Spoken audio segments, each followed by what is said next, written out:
नमस्कार दोस्तों, स्वागत है आपका हमारे YouTube चैनल रंजन स्टोरी पर। शुरू करते हैं। इन चंद पंक्तियों से मम्मा एक समोसा दादी माँ को भी दे आऊं। तुझे कितनी बार बोला है कि ये उस बुढ़िया के लिए नहीं बनाया मैंने, चुपचाप खा ले वरना तुझे उस बुढ़िया के साथ कमरे में बंद कर दूंगी। मम्मी का इस तरह गुस्सा देखकर बेचारी रिंकू चुपचाप खाना खाने लगी। इस घर में दादी माँ के अलावा उसका कोई दोस्त नहीं था, इसीलिए वह हमेशा अपनी दादी के साथ खेला करती थी। पापा की इकलौती संतान होने के कारण दादी माँ के अलावा और कोई नहीं था जो उसके साथ खेल सके। पर कविता हमेशा उसे अपनी सास के पास जाने से रोकती थी, क्योंकि उसका मानना था कि वह एक अभागिन है जिसने उसकी पहली संतान बेटे को निगल लिया। अजय आज दुकान से जल्दी ही आने वाले थे, क्योंकि आज कविता का जन्मदिन था, इसलिए कविता ने पहले से ही सब तैयारियां कर रखी थी। बस अजय का इंतजार था। शाम को एक छोटी सी पार्टी भी रखी थी, जिसमें कविता ने अपनी कई सहेलियों को आमंत्रित किया था। कविता खाना खाकर अपनी सास के लिए थोड़ी सी दाल व 2 सूखी रोटी रिंकू के हाथों भिजवा दी। रिंकू खाना लेकर दादी माँ के कमरे में गई।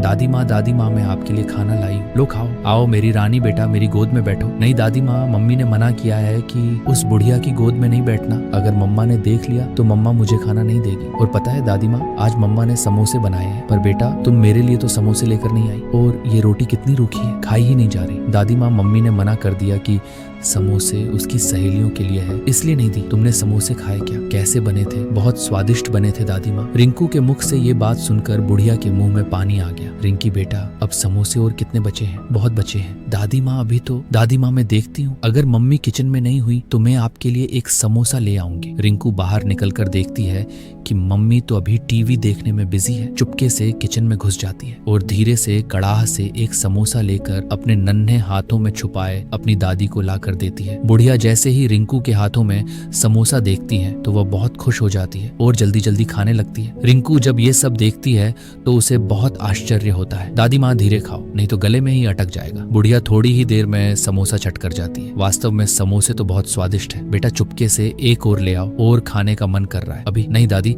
मम्मी देख लेगी तो तुम्हें बहुत मारेगी। और मुझे भी, अब मैं नहीं जाऊंगी दादी माँ। उसे पता था कि अगर मम्मी ने देख लिया तो उस दिन की तरह दादी को कई दिनों तक भूखा ही रहना पड़ेगा। बुढ़िया को अब रह रहकर उस समोसे का स्वाद याद आ रहा था। बेचारी अंगुलियां चाटती रह गई। अब मैं जाती हूँ दादी माँ, नहीं तो मम्मा को पता चल जाएगा। अगर रात को समोसे और बचे तो मैं और ले आऊंगी। आगे क्या हुआ जानने के लिए भाग 2 देखें और चैनल को सब्सक्राइब